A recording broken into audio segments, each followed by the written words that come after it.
All right, good evening, everyone. Happy Monday. It's your boy, Kevin Thornton. You have tuned into the Lotus Architect Show. Today is Monday, December 16th, 2019, and this is the show we've been waiting for 2 months. It's going to be our men's roundtable discussion. We're going to have the Generation X and the baby boomers having a conversation with the millennials.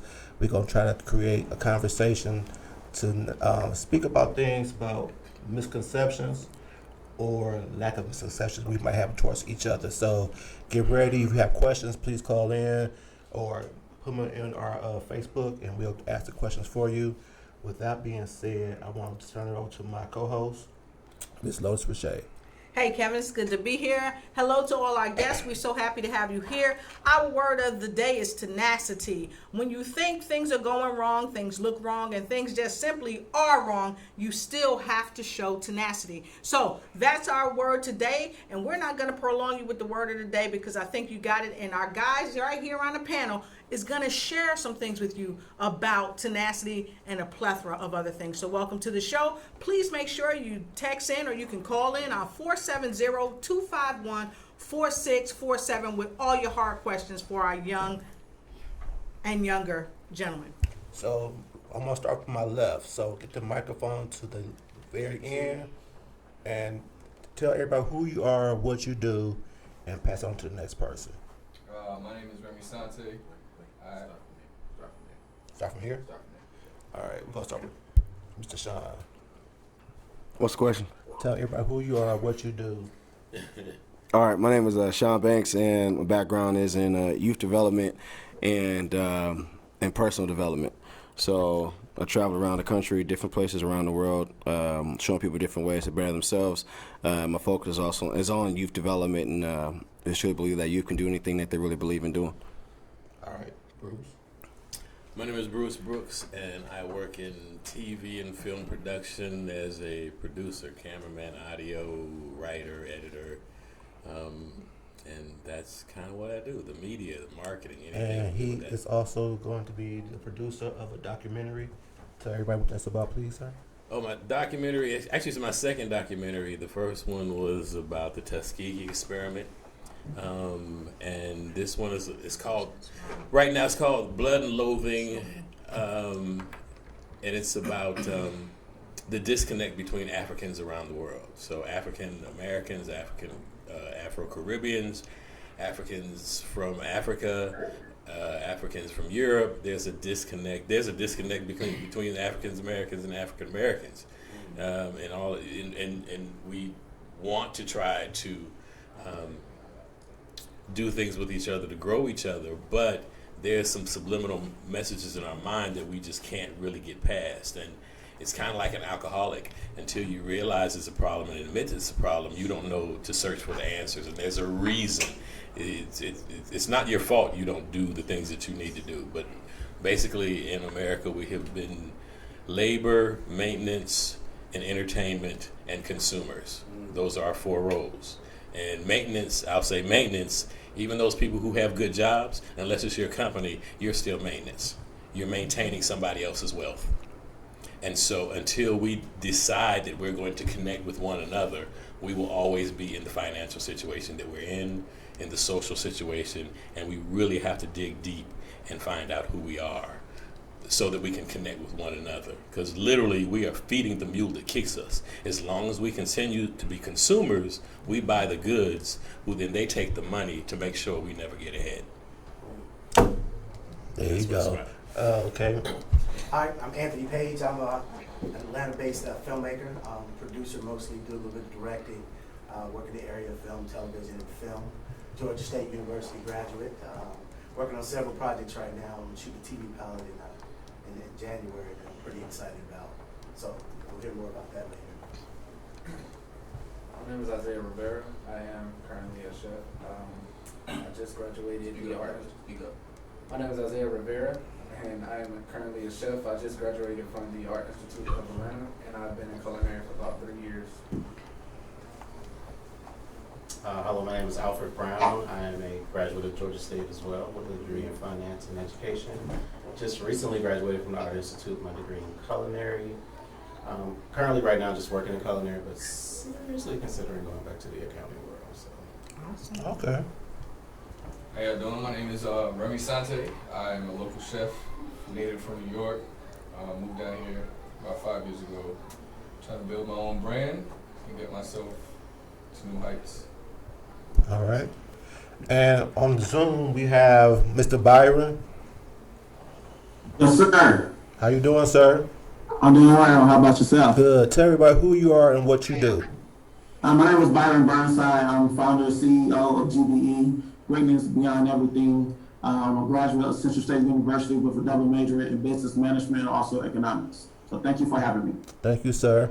And Mr. Matthew, can you tell everybody who you are and what you do? Did he freeze up again? I'm not sure. Okay, we'll get back to him. So let's get started with the first question.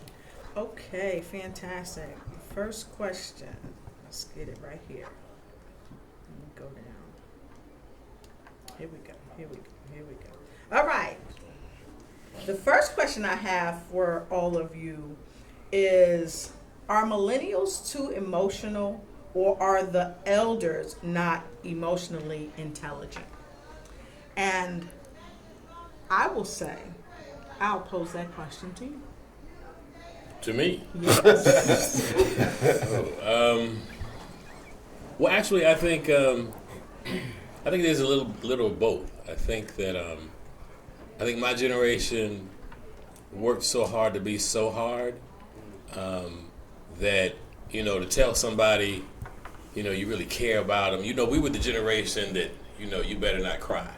Yes. So, you know, to tell somebody my generation that they cried, you know, people my age would just like almost beat you. Mm-hmm. You know, it's like, yes. So we weren't given license to do that. Mm-hmm. So that's why people from my generation will look at the millennials as though, you know, they're the line that I hear is they're soft, they're weak. Right. But on the flip side, I do have to say, as someone who works a lot with people, one of the things that we see, because we were the you know, whatever it took generation. There was nobody to give us a hug. When we get pushback, it's kind of like, and what I mean is, what the very popular saying is, millennials can't take criticism. And I think what millennials, because I've talked to both sides, what I think millennials take that as is we're just being that hard group of people. But really what we want to do is give you everything that we have. Mm-hmm.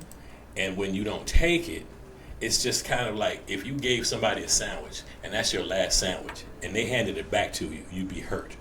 Yes. And that's how my generation, baby boomers, kind of feel. You keep giving us back the sandwich we keep trying to give to you. And they take it personal. Because again, because they weren't allowed to feel, they really do feel. And it hurts. So I'm not an emotional person. Can I chime in real quick? So I'm not a baby boomer, but I'm right kind of under you. And I do agree with you. We were taught not to feel at all. And so then therefore, we don't show no kind of emotions. We don't tell nobody that we care, all that kind of stuff. So when you did. Huh? You did. I didn't. I came from a different family. We loved all the time. That's why we had this No, conversation. we don't do all that. No, my family, we didn't do all that. We don't talk about I love you, kumbaya. That's not what we do. So when I started to interact more with millennials, it was a teachable lesson for me because they are more emotional. I say more emotionally intelligent. I don't look at it as a bad thing. I just look at it that they were taught to be more in tune with their emotions that I was not taught to do. You know, we were taught that it was not okay. So even women in our age range think it's a sign of weakness. Very much. You know, I had a conversation with some women. I went back to Detroit, and I was like, if your dude broke down and cried, how would you feel? And they said they would get another dude because they can't be bothered. That's our reality growing up. Like, that's our reality like dating. And so to come and see you guys, and you guys are more in tune with your emotions and y'all feelings is cool. And we had a conversation, because we all would like hang out and talk. And what we realize is that it's not that we never, I think you might have said you like 30, and your father said. Oh yeah, my father, yeah, they're important. Hugged me, told me he loved me. Right. You know, I think, my father never done that, but when someone close to me finally said to me that they love me, that was of a male person, it was different for me, because I don't do that, but I didn't show it, but I did appreciate it, you know what I'm saying? And it made me realize that I didn't think I was missing something until I actually received it, you know what I'm saying?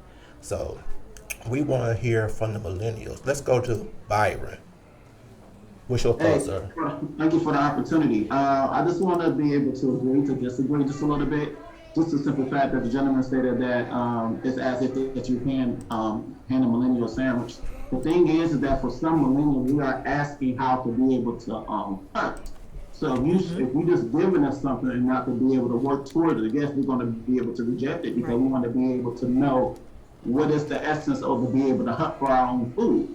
There will come a time to the point where that you may not be there anymore to be able to give us anything.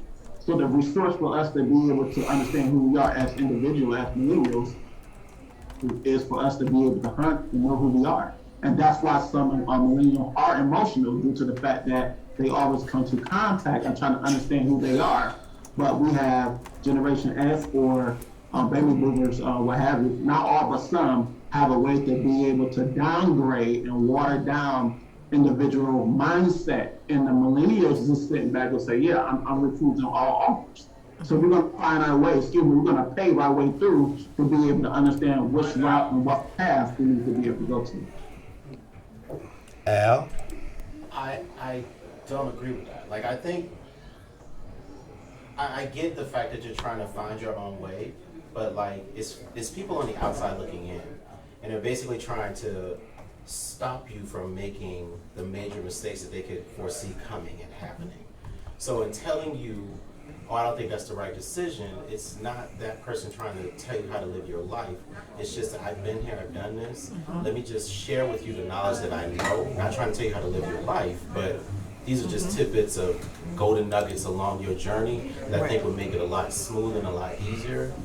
So I think on both sides, it's a perception that's being perceived the wrong way. Like, this side is looking at it as, oh, you're trying to tell me what to do, whereas the other side is like, I'm really just here to try to help you and nurture you along the way. And I think that's where the clash is coming in at, and the confusion in that gray area, because that discussion is not being had. It's just an exchange of information on top of an issue that's not really being resolved, but just being hashed out for no reason at all. Okay. Well, and that's why we're having this discussion tonight, because as you said, it's not being discussed, it's not being talked about, and what it causes is a great divide among the millennials and among older people, or the baby boomers, if you will. And we don't need that great divide, because it's because of that great divide that we are disconnected. So that's what this show is really about, to get connected where there may be ambiguities, or maybe there may be a difference in the way we think. But guess what? We can all agree to disagree. And the big thing is that we are learning a lot more from millennials than a lot of people want to really give millennials credit for. And that's what we're here today. And also the baby boomers, pardon me. We're learning a lot more from the baby boomers than we give them credit for. So I want to say that you made a statement earlier about millennials maybe, you talked about emotion, but you touched on one of my questions. So I'm going to go to the question that someone sent in. I want to have that up first before we go any further. Yep. Sure. Remy, can you chime in on the whole emotion question? I guess when it comes to the whole emotional thing, I see both sides, because at the end of the day, I think I'm the millennial that lands on that cusp of the baby boomer and the millennial generation. So I understand what it is to be hard, not be emotional, right, and not show it, and just ride it through and do what you got to do, and almost like survive in a sense, right? At the end of the day, we don't see eye to eye at times, but I feel like if we communicate more, if we talk to each other more in regards to our feelings, in regards to our views when it comes to certain things that we do or how we perceive things as generations go on, if we have more that communication, then we'd understand each other a lot more. You know what I'm saying? Like when it comes to like even like fatherhood or parenthood, motherhood, like sometimes more times than not, those conversations don't happen. So us not having those conversations with our children, you know, at the end of the day, of course you're gonna have that disconnect because you're never gonna understand what's going through their head, what they go through on a daily basis. You know what I'm saying? So we have to. It has to be more of a connection, and I think I've had that connection over this past year and a half with Mr. Kevin over here. So I know what it's like when I talk about certain things nowadays. You know. Can I ask a follow-up question? So for the millennials, how much does it play a part of being emotional if the father is not present? And we know for the millennials, a lot of the fathers are not present. So how does that affect you guys when it comes down to emotionals, being emotional, and also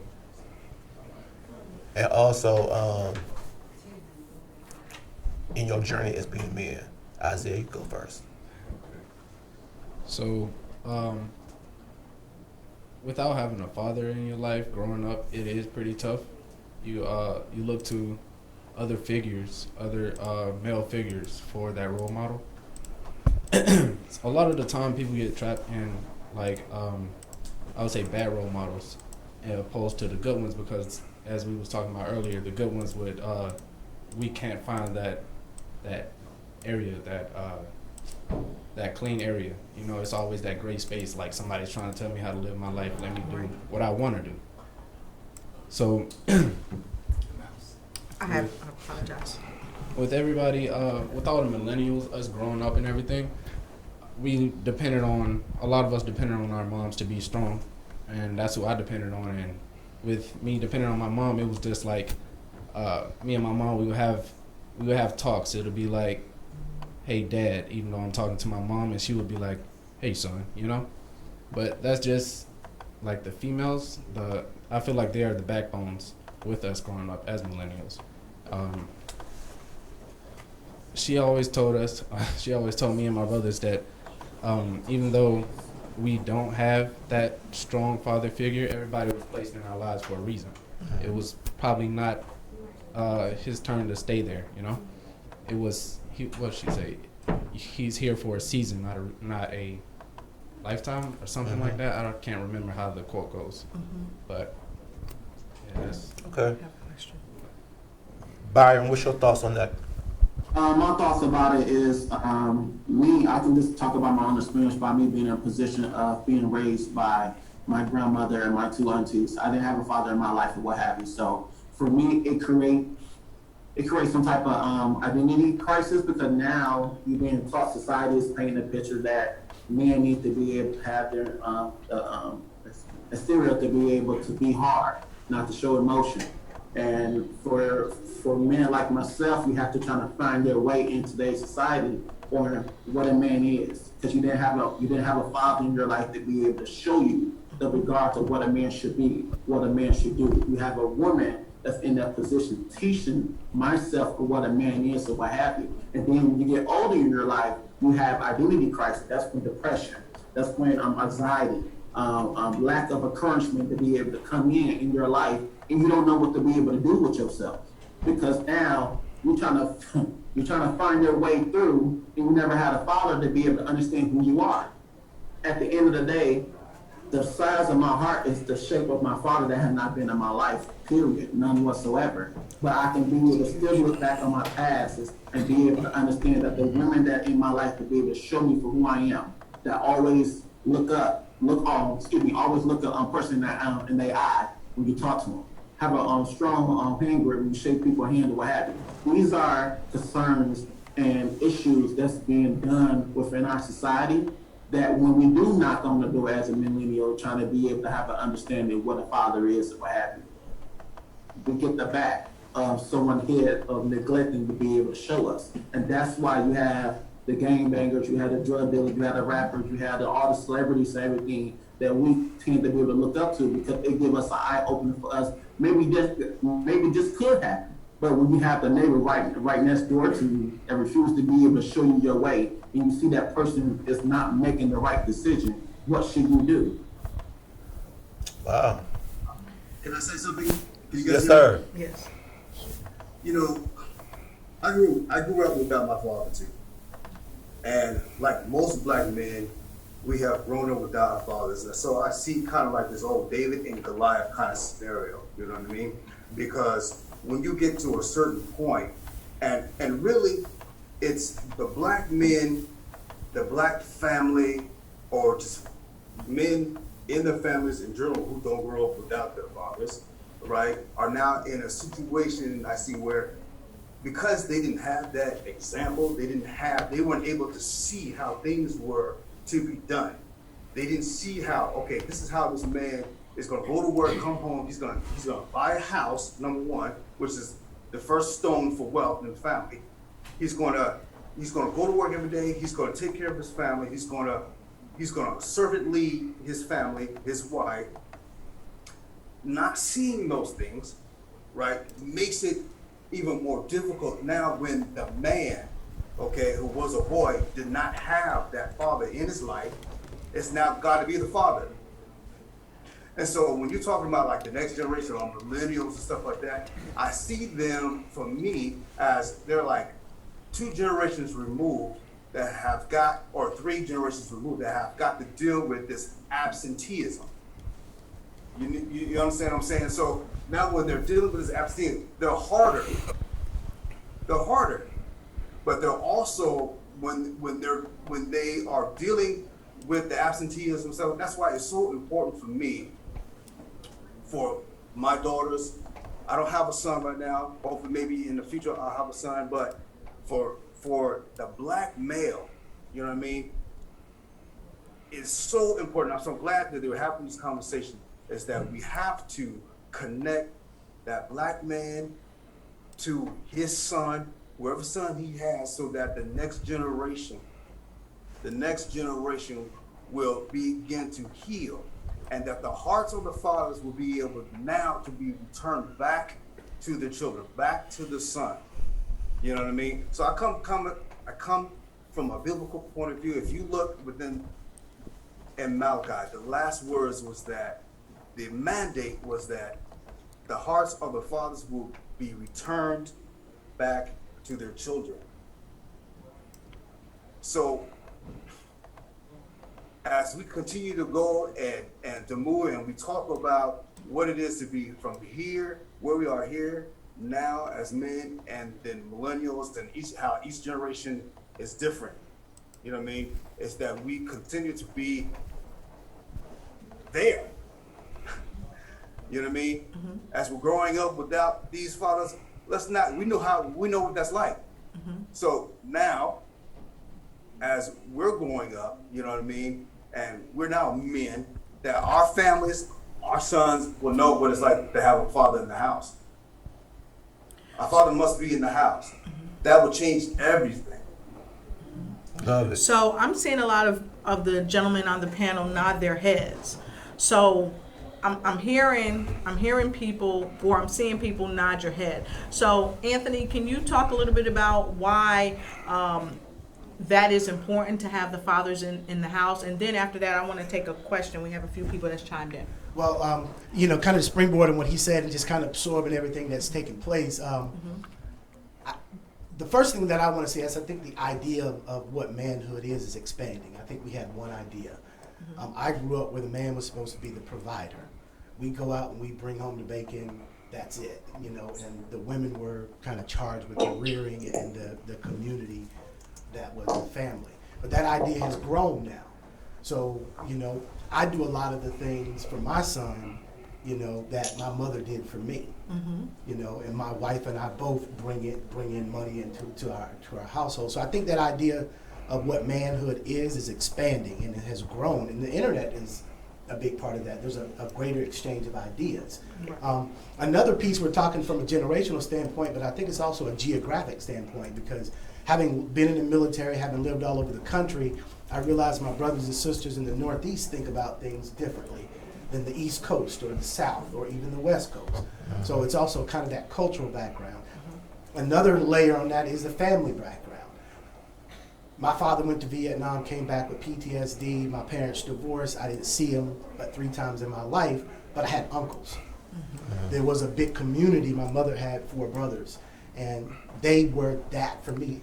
I had a stepfather too. He didn't really, was kind of hands off with my brother and me. But we had a broad perspective of what manhood was from their generation. It was work for them. These men, they got up and they worked, and your identity was tied into your work. You get up and go get it, and we didn't whine. Okay. Like, boy, So yeah, I know, going on, and let me ask a question. No, and this question is for you and to anyone else that wants to answer, because you hit on something. You said in your day and in your father's day, they got up and they went out, they worked.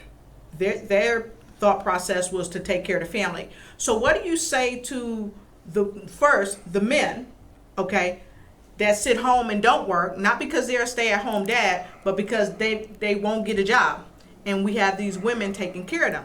First, what do you say to the men? And then I want one of you guys to say something to the women. Worse than the infidel. Worse than the infidel. A man who doesn't take care of his family is worse than the infidel. You know, he shouldn't have children. You know, why have children if you can't take care of them? You know, why have a wife if you're not trying to love her through whatever issue she may be going through that you may call sometimes, you know what I mean? But and now man must take care of his kids. Right. And now remember, we're not talking about fathers that are trying and the mother is clashing and won't let you. That's not who we're talking about here.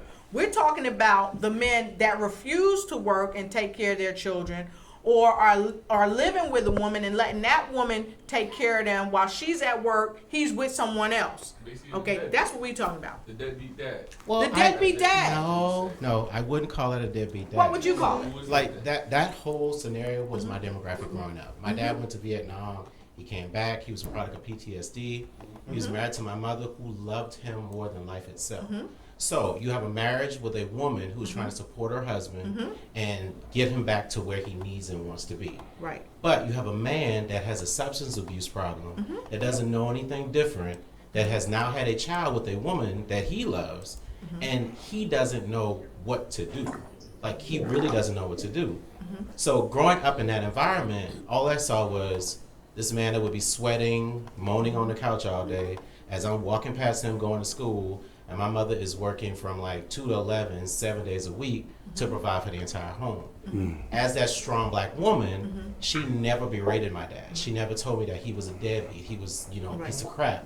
She was just like, just know that as a man, these are the things that you're supposed to be doing.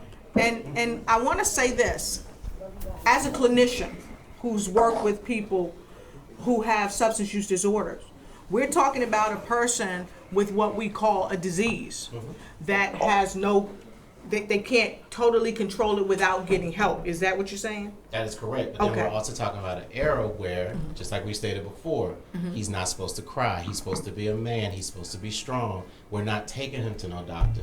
All we can do is pray through this. We're not going to go to therapy.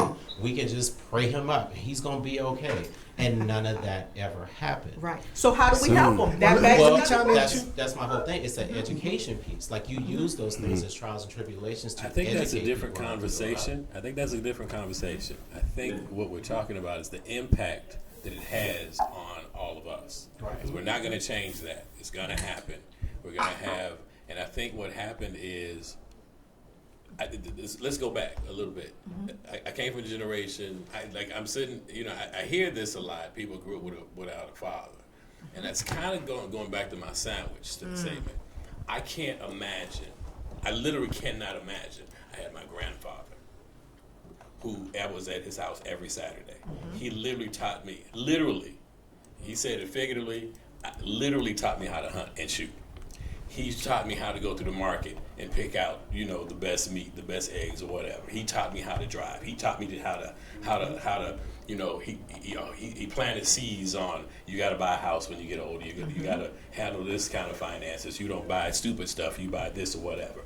And then his son came along, who was my father, who did the same thing for me.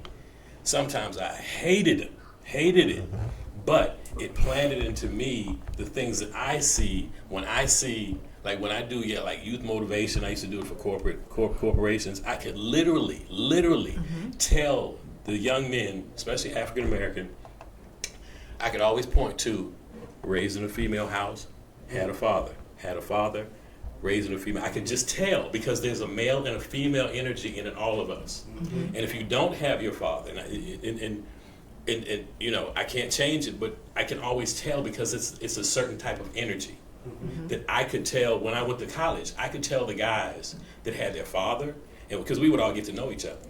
So until we get to the point where, you know, we you know, start, like my man called him infidel. I don't like it either, but we've got to figure out a way to put more of the male energy into our young men, because I was telling Shaun, I don't want to. In my neighborhood, you know, we got these were raised. My own was raised by a female, you know, and I can see it. It's just, you know, so it's huge. It's huge. It's pain. You know, I can see the pain in some of the faces as you're telling your story. But I can't imagine not having my grandfather and my father in my formative years. I just can't. And so I want to dovetail what he was saying a little bit too, because a big part of what black men face is we've been isolated. We were the criminals. We see these black men flashed all over the news, but we weren't the only one doing crimes, right? We were the super predators. We were the lusty ones. All the negative things, they put black men first. We were the bane of society, right? And they've been marketing that idea of who black men were for generations. And that's huge. And they've isolated us, right? So now we don't trust each other. Our women don't trust us. The white community don't trust us. So a lot of black men are alone trying to figure this thing out, right? Huge. And then they got this idea that, handle your own. You know, I can handle mine, right? Like, we're the only ones in the world who are not supposed to need anybody. That's false. But those are the false narratives that they put out there. It's okay to be in touch with the full spectrum of who you are as a man. It's okay to need. It's okay to cry. It doesn't make me less of a man because I cry. It doesn't make me less of a man that my wife might make more money than me at all. It's like, what's your idea of what a man is supposed to be? And because my father wasn't there, I'm having to discover that for myself and to teach to my son. You know, so basically I'm the architect of what my manhood is, period. It's so, like, and it's based on principles and values. It's like, okay, this is what I know works. This is what I know is good. This is what I'm going to teach you, because that's what I want you to teach my grandkids. So we had another question. I think he wanted to say something. Did you want to say something, Remy? I can't remember what I was going to say. So we had another question right here. Please go ahead with your response, if you had a response to something earlier. Byron. Oh, yes, thank you. What was the question? Because I think everybody is... It was a twofold question, but what happened was the primary key is that he brought it back to the real core of the problem. And the problem doesn't stem from the man being home and not working and hanging around. The problem stems from, what is the man missing? Yeah. And is it okay that he's missing that? And how do we deal with that? How do we bring it to the forefront and really talk about it?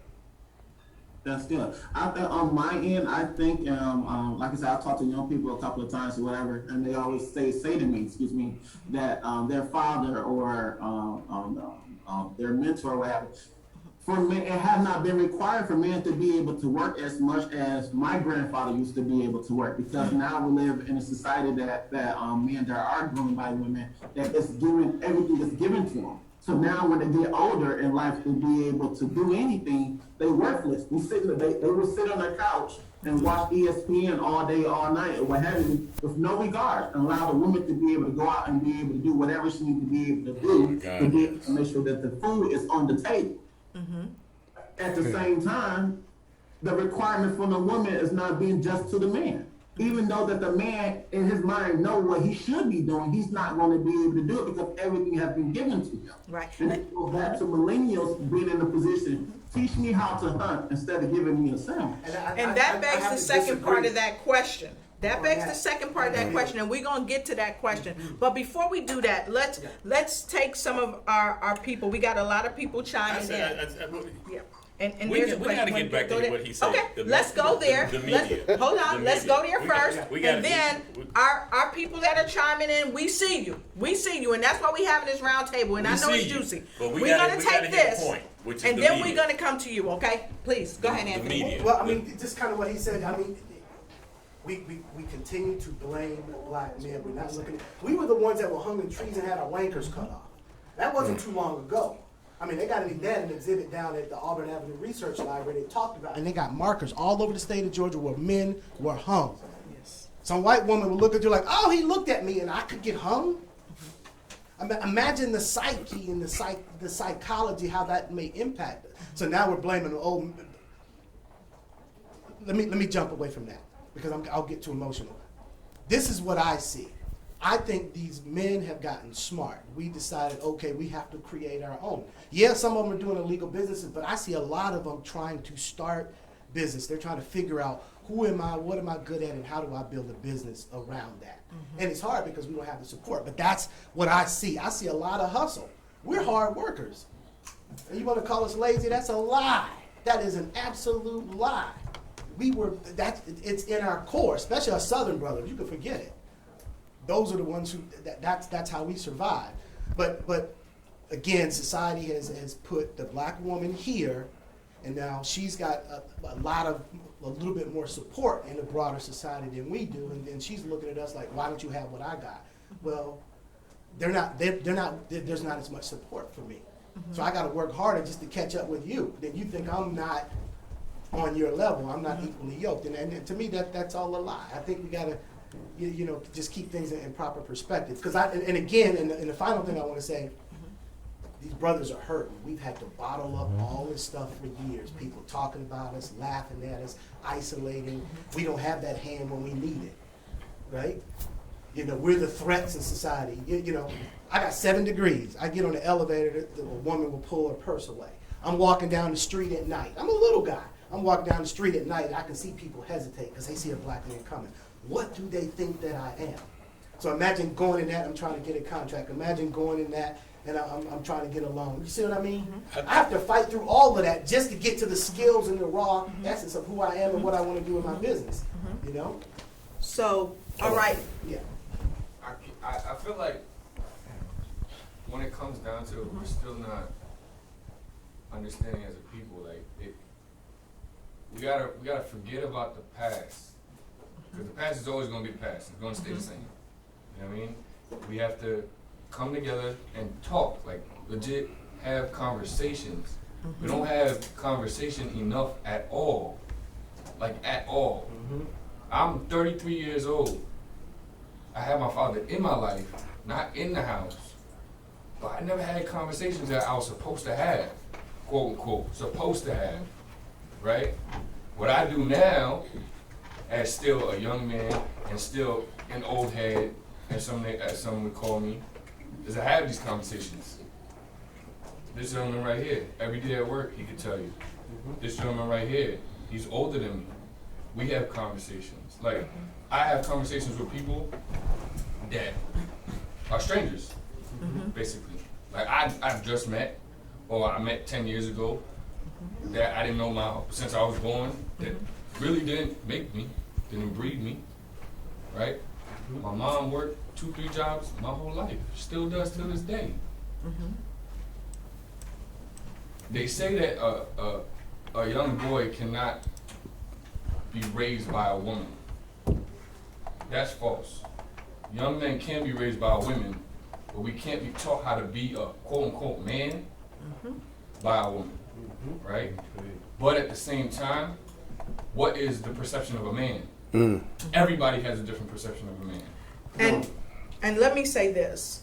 for those of you that are listening, because I'm sure we're going to have a lot of people chiming in, because I'm hearing some people say, well, when men are raised by women, you see this energy, as you stated, you see this energy, and, you know, some people may say, what energy are you talking about? Is it not good?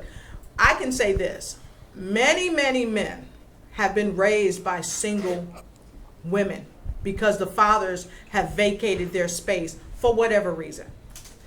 And they are successful men.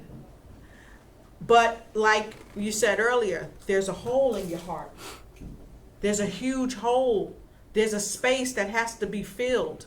And unless another man can help validate that in you as a man, that space may never be filled.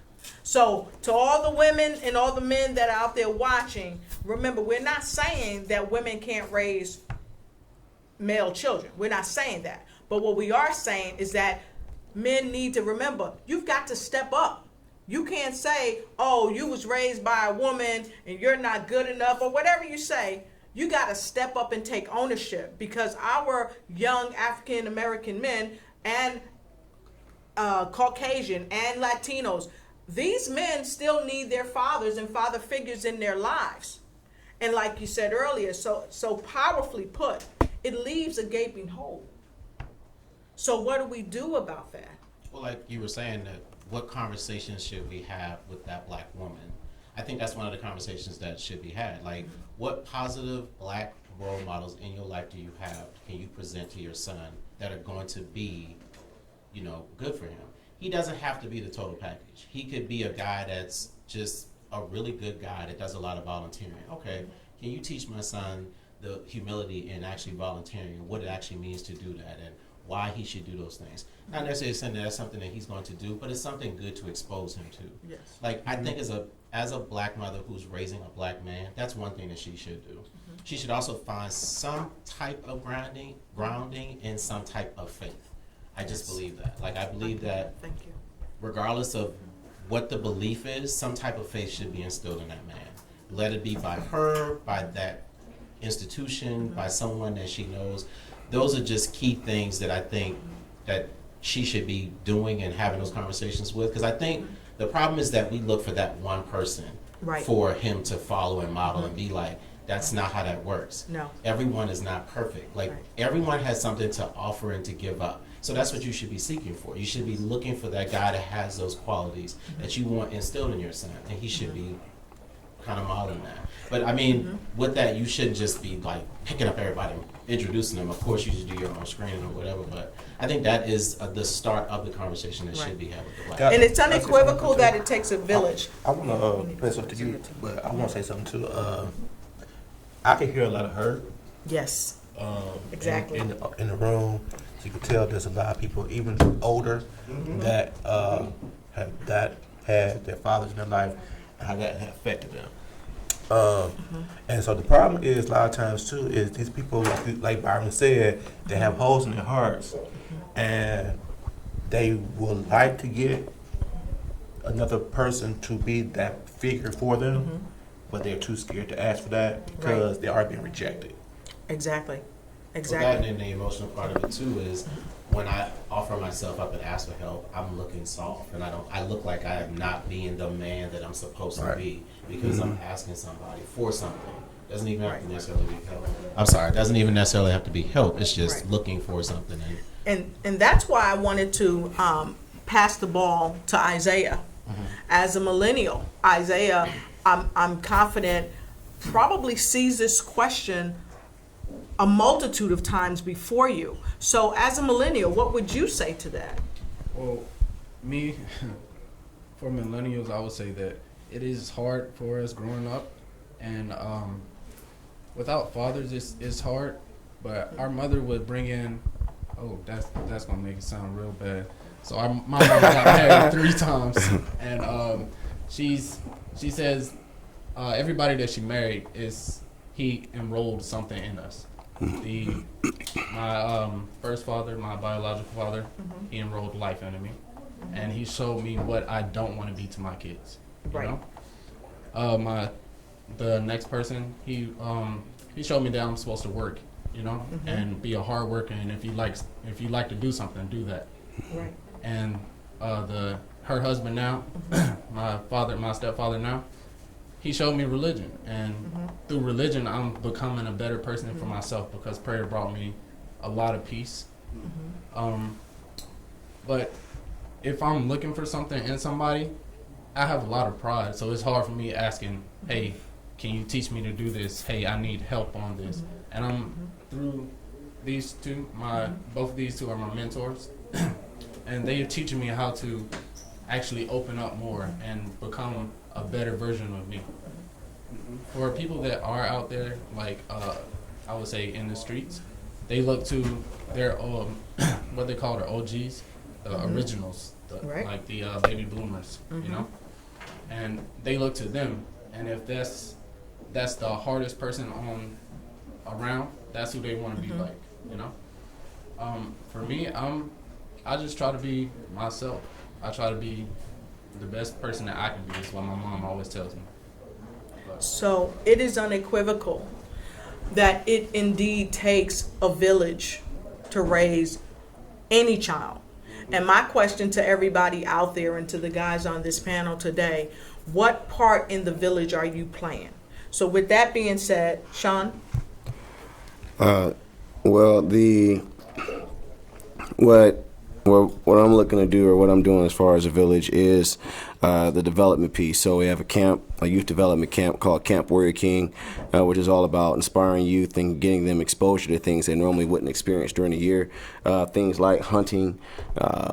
We take them on trips. So we're talking, whitewater rafting, teaching kids how to fish, teaching them how to sew. They've been able to make like primitive spears, and we have cheerleading for girls and fashion shows, and we do You Can Have It All Youth Conference, which is all about motivating kids, and so that has really taken off, getting kids to believe in themselves. And we have a couple other projects that we're working on, which will be able to create more of a reach for young kids, because it's really all about them being able to be motivated on a regular basis. And the reality is that some of them don't have fathers. But then, the other thing that I think that a lot of times we don't think about, especially with millennials, is that, there's a couple things that I keep in mind, and we really got to talk about in this conversation, is a couple things. You have some kids that don't have mothers.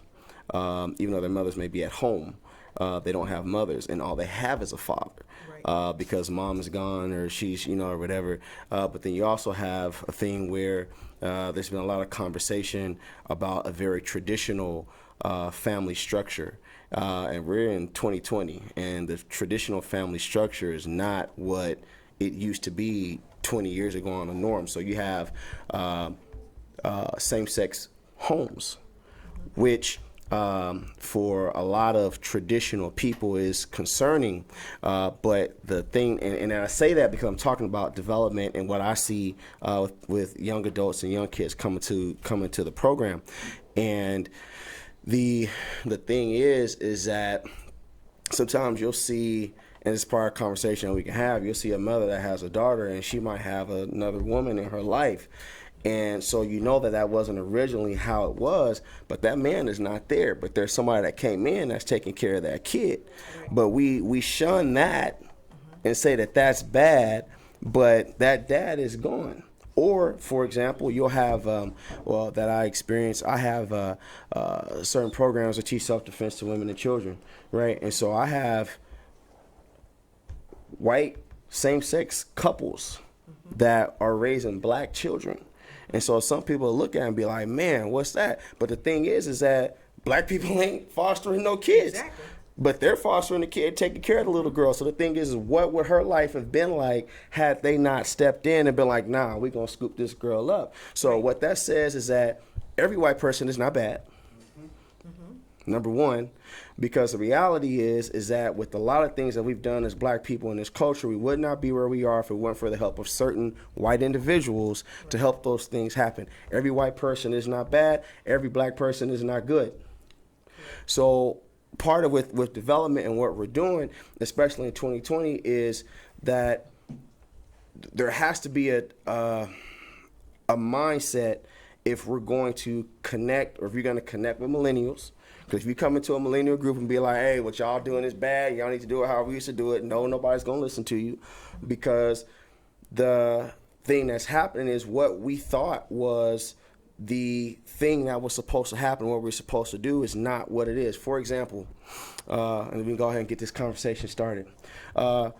We go to church, and we enjoy going to church, but we go to church, and there's this big difference. Let me say before I say what I'm gonna say, between following the Word of God and the church, as far as the preachers in the church that are telling us what we're doing wrong every single day, and how we're supposed to live based on these rules every single day, which the Word was not designed for us to have to live based on those words, but under grace. And so then what we find is that some of these preachers aren't doing it themselves. So then you find now that millennials are leaving the church, not because they don't believe in God, but because they're tired of following people that are beating them over the head, telling that they're doing everything wrong, telling them everything that, okay, well, all right, this person is gay. All right, well, so now it's bad that they're gay. It wasn't bad before, or it was bad before they found out that they had bread. Then they had bread. It's like, oh, well, now come in. So it's like the issue that we're seeing, especially with young adults and with bringing in these kids, is that it's very, it's become very convoluted. Very confusing. And so, and I say this because I want to stay on the connection of millennials and what's happening with us and why such an issue is that it's kind of hard to follow some of the baby boomers that are not practicing what they're preaching. Y'all want us to do what y'all are doing, but we don't see y'all doing it. You just got a couple folks, Dr. Sandra Brooks said, Sure. Now the conversation is getting real. You have That's why we're here. Larry out of Charlotte said that why can't men just be honest with themselves and help one another? Well, the reason we can't be honest is because we're following rules that were never meant for us. We were given rules as Americans that we never benefited as African Americans. So we're following a script that was given to us, but we never got benefit of. Like, you go to school, you keep it. Okay, I'm speaking as a boomer. All right, so you go to school, you keep your nose clean, you don't go to jail, you do all the right stuff, and you still end up almost making no money. Right. Because like he said, his mom is working 2 jobs, right? Right. Right. So, but as a black man, so we have it's a different energy. It's a different energy.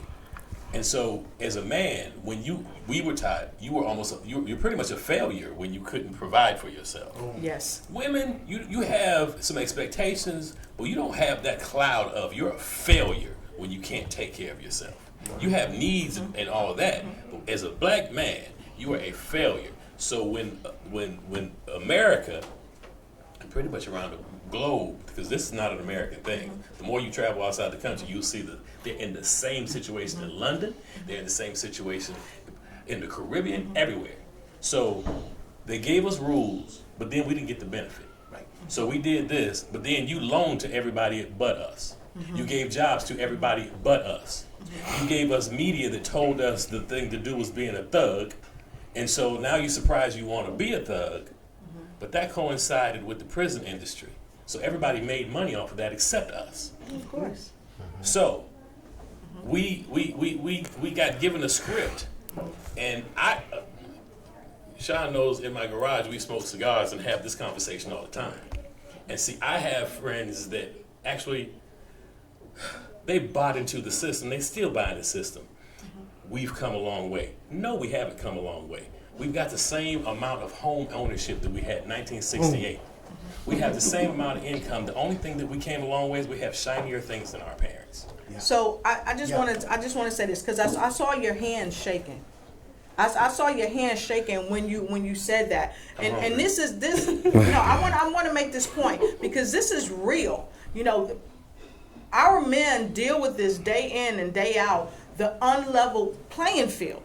And you can work until you're blue in the face, but the playing field will never be level on the playing field that we've been told that we have to play. And then we get blamed for it, so now we take that energy back to our house. And see, this is why I see a lot of brothers just can't deal. Because you take that energy of failure back to your house. You take it to your wife. You take it to your girlfriend. You take it to your kids. Mm-hmm. So that thing that I just shared with that my father and my grandfather gave me, they can't give that to somebody and all you feel is failure and the world kicking your behind. And see, and let me dovetail on that perception. Because you get in trouble, these big celebrities get in trouble, we want a white lawyer. When I got big money, I want a white financial advisor. You see what I mean? It's like the perception that you know that a black person may not be as good as that white counterpart. I mean, across the board. So you look and we know that's a lie. We know that's a lie, but still, because one of my friends is an attorney and he was talking about the Ray Lewis case. He got to interview Ray Lewis and he almost got that opportunity, but Ray ended up going with a white lawyer. Almost to say, is I don't trust you to get me out of this situation, and perhaps he was smarter than the lawyer you got. I mean, he ended up having a positive result, but how many times does that show up in an HR room? How many times does that show up in a Well, a lot of smart white men go to Willie Gary, which is one of the coldest lawyers in the nation, Right. And that is a black man. Right. I just had to put that out there because not all of them do. Yeah. So Kevin? So I want to introduce our other panelists. My roundtable discussion would not be complete without this brother. From day one, from I started 3 years ago, my very first roundtable discussion, he's been in it. Every time I have one, he's in it, and so it wouldn't be complete without him having to be here today. So I want you to be listening. What's your thoughts? First of all, Laris Hodges, first of all, everybody, and tell everybody who you are and what you do. Sure. My name's Laris Hodges. I am a comprehensive logistics consultant. Also do radio and a number of different things. However, the honor is due to you. Thank you for having me here, Kevin. I appreciate it. It's good to be here. I was a little late to the party. I know that we're talking about millennials, but so that I can weigh in properly, give me where are we touching right now? All over. Okay, cool. Well, Yeah. I'll pick up the breadcrumb trail. Swap. Okay. One thing I definitely will agree with perspective to black men, there was a Biggie song. I know everybody in here is old enough to have heard some Biggie. Long kiss goodnight, make ends, they hate you, be broke, girls won't date you. Right? And so it's really, you don't win either way, because even if you succeed, your people have kind of this convoluted view of you. And then if you don't succeed, you know what I mean? It's extremely difficult. But specifically with regards to, I think I heard something about the church earlier, and millennials leaving the church. We're in probably, it's hard to explain this properly, but we're in one of the hardest times, but also one of the best times, right? Because we're in a time of transition. We cannot do what we do, and we wouldn't be able to do what we do if it had been for what we're doing now, you know, in terms of internet, radio, and television and whatnot. So it's one of those things where as technology expands, there's a lot of poison out there, but we also got a little bit of reach, right? We can control the narrative a little bit. We're not like restricted to ABC, NBC, CBS, Fox, right? And so, exactly. So, you know, for what it is that we're doing right now is a major conduit of information, right? But there are a lot of things changing, and we have been given a false narrative. But the good thing about the millennials is, as much as I get on millennials, I'm 37 years old, as much as I fight and get on millennials, they have the knowledge and the bravery to reject stuff that either we were just too ignorant to know to reject, or didn't have the courage to reject because it was too taboo. You know, at the table, or you know, at the dinner table or at the church. And so we're in a very, very marvelous time if we can revise the narrative and come back and say, you know what, maybe daddy or granddaddy or uncle did pay the bills, but that didn't entitle him to having a girl down the street because he paid the bills. That's not okay anymore. You know, we're gonna throw out. It was never okay, but there's been a narrative of our life that we've adopted from cultures that weren't our culture.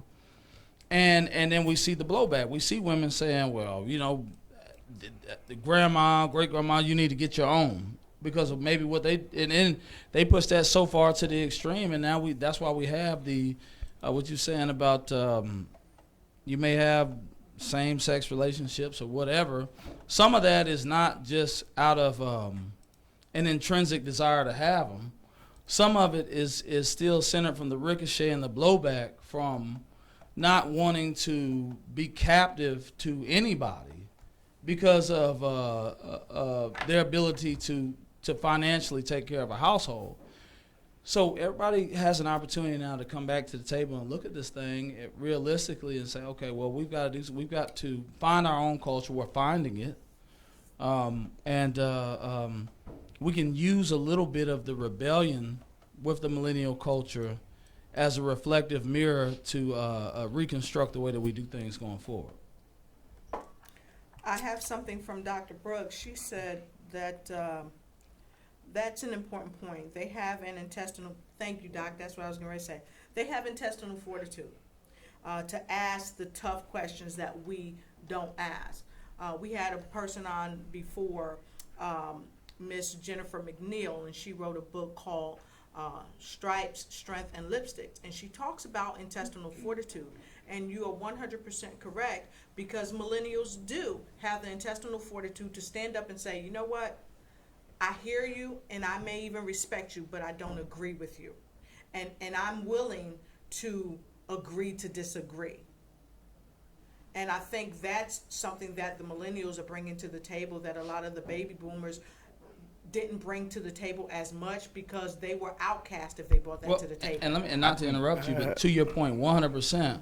No longer will "cause I said so" works anymore. Exactly. That's not a good enough reason. Do as I do, Right. do as I say, not as I do. Growing up, that's how it was with us. "Cause I said so" was good enough, but that won't work with them. Right. It doesn't. And I heard it's someone, not that the it's gentleman not- say, I'm sorry, the gentleman say when you said, you know, you paid the bills, but it didn't give you the right to go and have, you know, extracurricular activities with other women. Affairs. And I heard a few people chime in, it was never okay.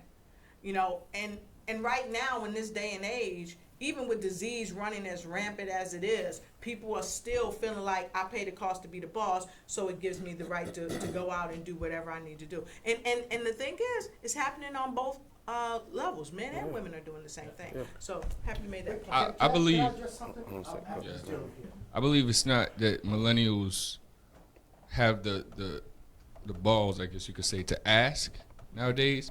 It's we have the heart to act upon things.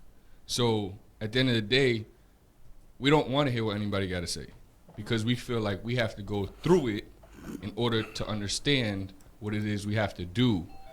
And at the end of the day, like, it's like what Shaun was saying with the whole church thing, right? I remember the day that I left church, because it was always told to me, God takes you how you are, right? Right. Every Sunday you go, you dress up, you got your shoes on, you got to have your hair brushed, you got to do this, you got to do that. There was one Sunday I had braids. I said, Mom, what are we doing today? Oh, we're going to church. Cool. I put my white tee, my jeans, and my kicks on. Put my do-rag on. I said, I'm ready. She looked at me and said, where you going? I said, I'm going to church, right? Like, we going to church. She was like, nah, you're not going like that. I said, well, you told me God takes me however I am, right? Yes. So I'm going just like this. So whenever you're ready, whenever you're done brushing your hair, I'll be ready in the car. I sat in that car. She came outside. She pulled up to church. Like, she was real hesitant, but she allowed me to go in. Now, I didn't go in with my do-rag on or nothing like that, but I went in and I got looks. You know what I'm saying? Yeah.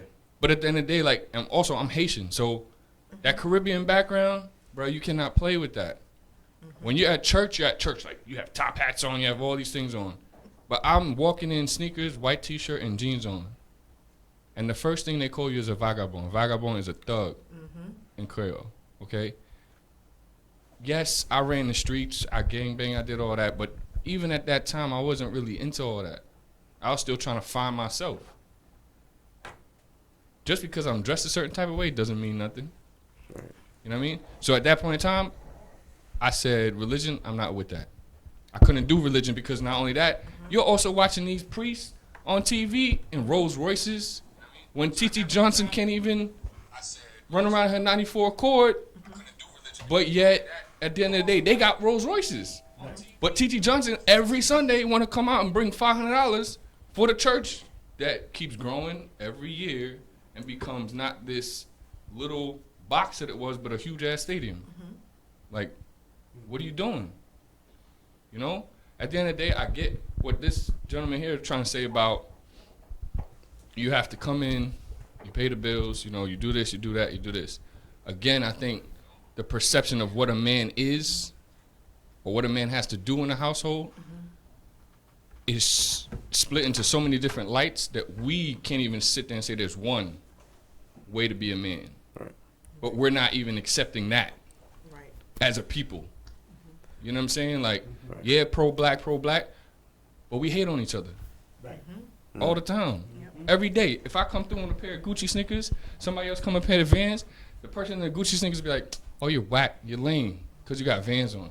Why? Because I could have only afford Vans, but you want to wear $500, $600 sneakers, and you can't even have a car, but I got a car to ride around in. I got a car to go to work. You riding the bus. Dr. Brooks says that's real talk. She's chiming in from Augusta, Georgia.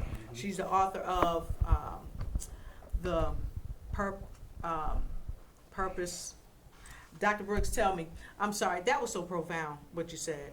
You know, and if you don't know this, folks out there that's listening, that's one of the great divides among us as people of color.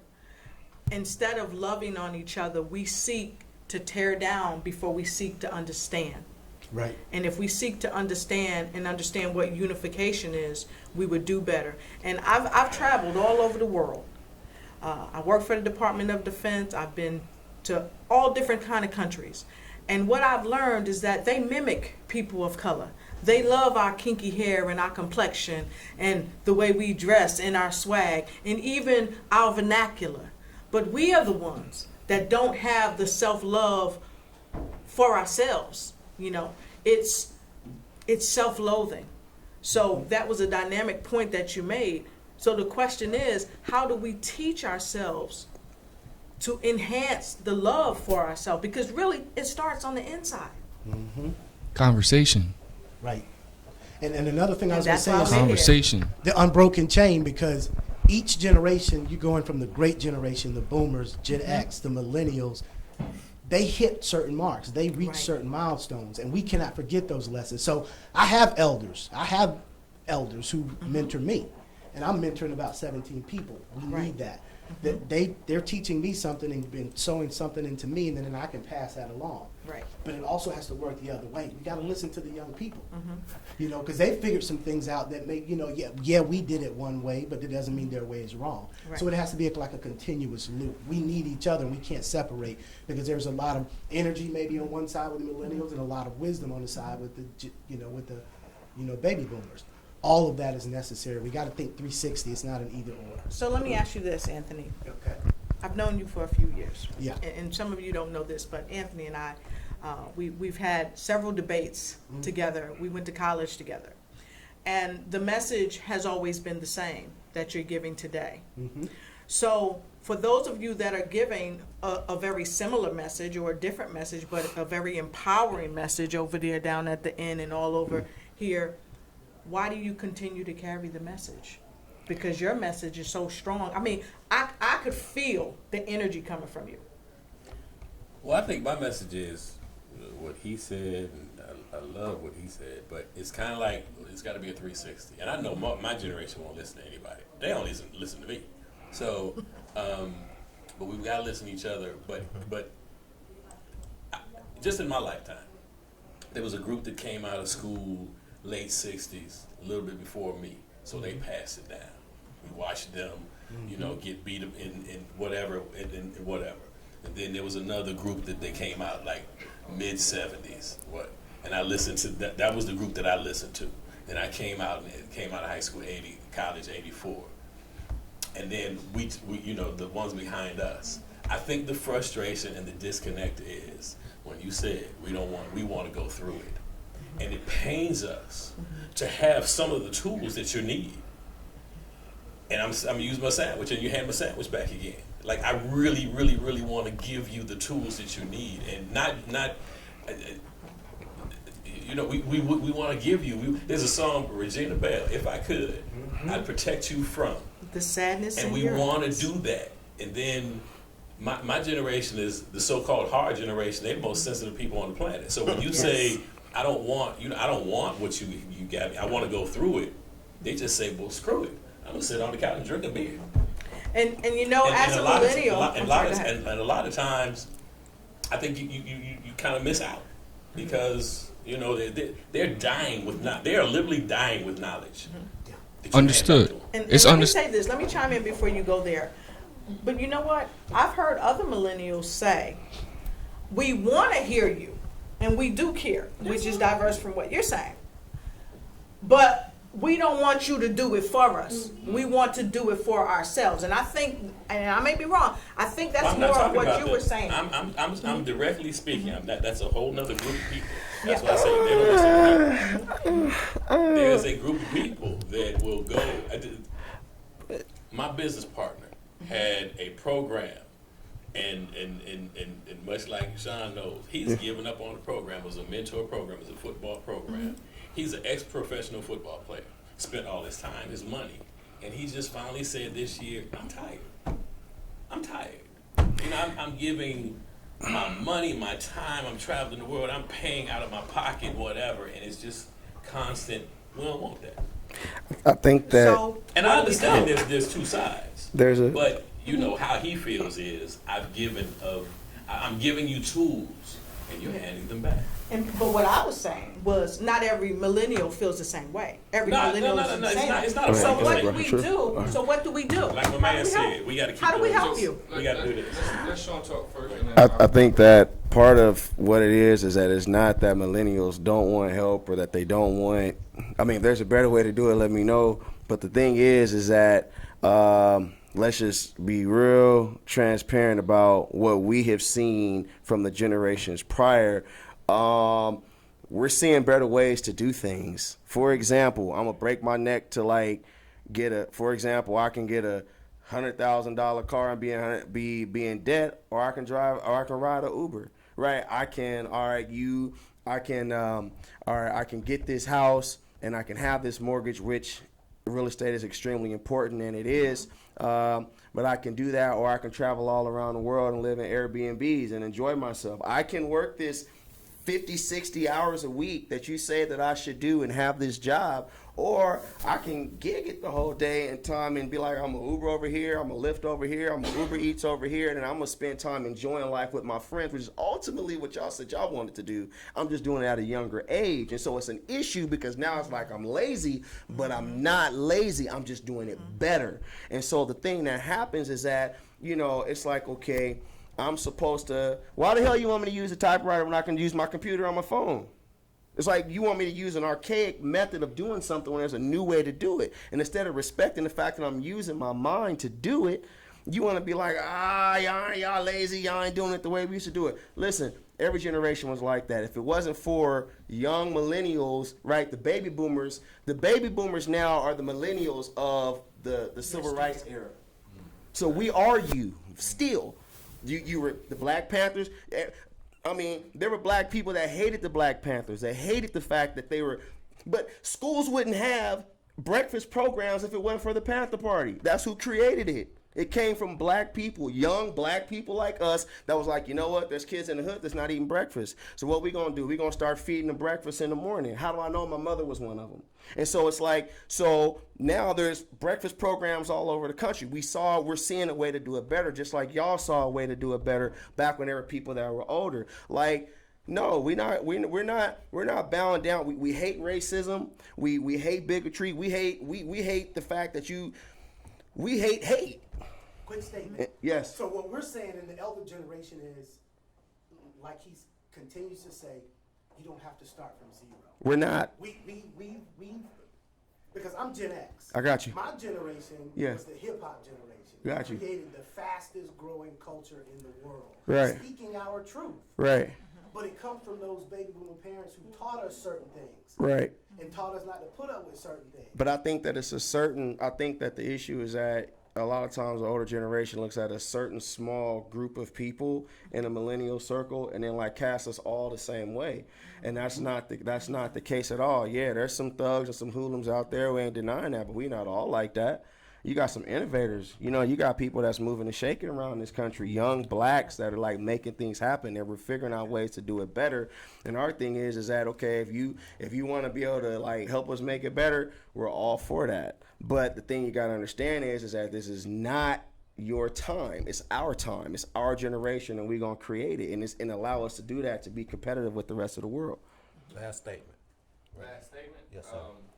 So basically, we'll touch on the sandwich thing, and then starting from zero. And also what Shaun said about we're basically out of 10, let's say like 9 out of 10 are not the way that certain baby boomers think that we are, right? Mm-hmm. Your sandwich idea, I get it. But we don't want the whole sandwich built for us. Mm-hmm. You see what I'm saying? Like, why don't you just take the sandwich, lay out all the ingredients. You read my sandwich wrong. You're wrong, but I agree with what you're saying. I agree with what you're saying. I like take that and do it that way.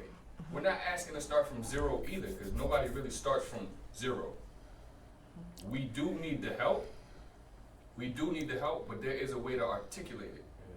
There is a way to communicate about it. We are a generation that needs communication, period. And we need communication in our own way. Everybody has a different way of communicating. And with that, I'm about to end it. So we got to do this again.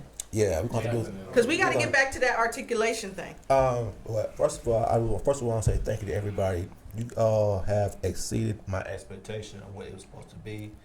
We could probably have kept on talking. But what we're going to do is, I hope I could get you guys to commit to come back and do it again. Definitely. So we could continue with this conversation because it's very much needed. And I think if we have this conversation, I could see even us, the baby boomer and Gen X, we having some aha moments because we listen to what you guys are saying, and hopefully you guys are hearing what we say and so learn to have that proper communication. So my whole intentions with the whole Men Roundtable is to create a dialogue amongst us because, you know, if we're the kings that we're supposed to be, we gotta be able to connect with each other and not look at each other as adversaries. Bruce gotta bring some sandwiches on. Because we're hungry.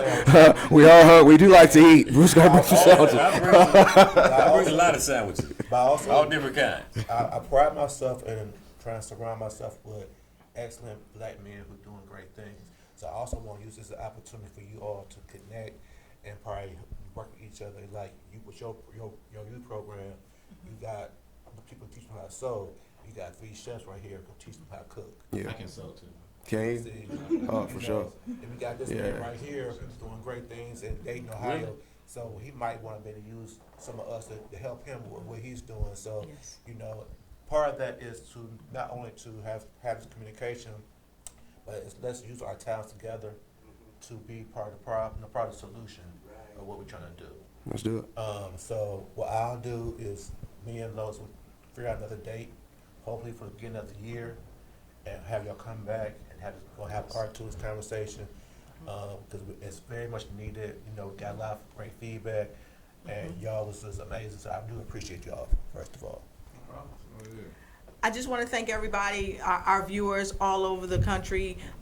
We just really appreciate you. Those who are chiming in from abroad, we really appreciate you. And to everyone that came tonight, we really appreciate you and thank you for coming and expressing your views because there is a conversation still to be had after this one because you all are making us do some critical thinking. And it's not to say that anyone's wrong or this one's wrong or that one's right, but this is a topic that we have to harness in order for us to grow and be better tomorrow than we are today. But see, this is the conversations I have with these 2 guys on a regular basis. On a monthly basis. And I just wanted to bring that conversation, or I have with this brother right here.